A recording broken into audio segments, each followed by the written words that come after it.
কাদের জবাই করা পশু খাওয়া যাবে না? নাম্বার 1, আল ওয়াথানি, যারা মূর্তি পূজক, মূর্তি পূজা করে, তাদের জবাই করা পশু খাওয়া যাবে না।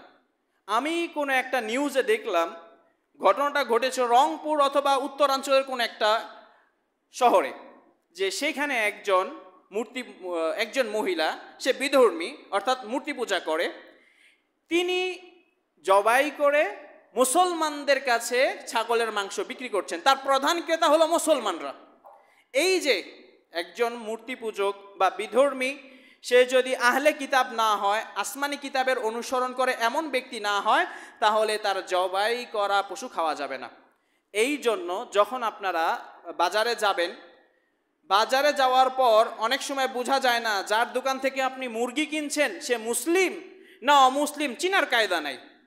এখন সে যদি অমুসলিম হওয়ার পরও বিসমিল্লাহি আল্লাহু আকবার বলে আপনাকে দিয়ে দিয়েছে মুরগি, তাহলে সেই মুরগি খাওয়া হালাল হবে না, হারাম হয়ে যাবে। প্রথম শর্ত হলো মুসলিম হতে হবে এবং বিবেকবান হতে হবে। অমুসলিম যারা মুশরিক, তাদের কুরবানি, তাদের জবাই করা মাংস খাওয়া যাবে না। এই জন্য সাবধানতা হলো, আপনি বাজারে গিয়েছেন, আপনি বলবেন ভাই আমার মুরগিটা আমাকে দেন, আমি নিজেই জবাই করে নেই। সবচেয়ে সাবধানতা হলো এটা। সেই সাথে আবার অনেক দোকান আছে যে তারা পশু যখন জবাই করে বা মুরগি জবাই করে, তারা গান বাজছে, তারাও গানের তালের সাথে তারাও তাল মিলাচ্ছে, জবাইও করছে। এই যে তারা ইচ্ছা করে যদি কেউ বিসমিল্লাহি আল্লাহু আকবার বলা ছেড়ে দেয় ইচ্ছা করে, তাহলে সেই পশুর মাংসও খাওয়া যাবে না। নাম্বার 2, ওয়াল মাজুসি। মাজুসি হলো যারা অগ্নি পূজক, আগুন পূজা করে, অর্থাৎ যত প্রকার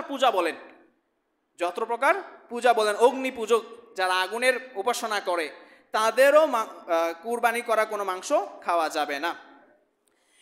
তারপরে কেউ যদি আল্লাহর নাম ব্যতীত অন্য কোনো নামে জবাই করে,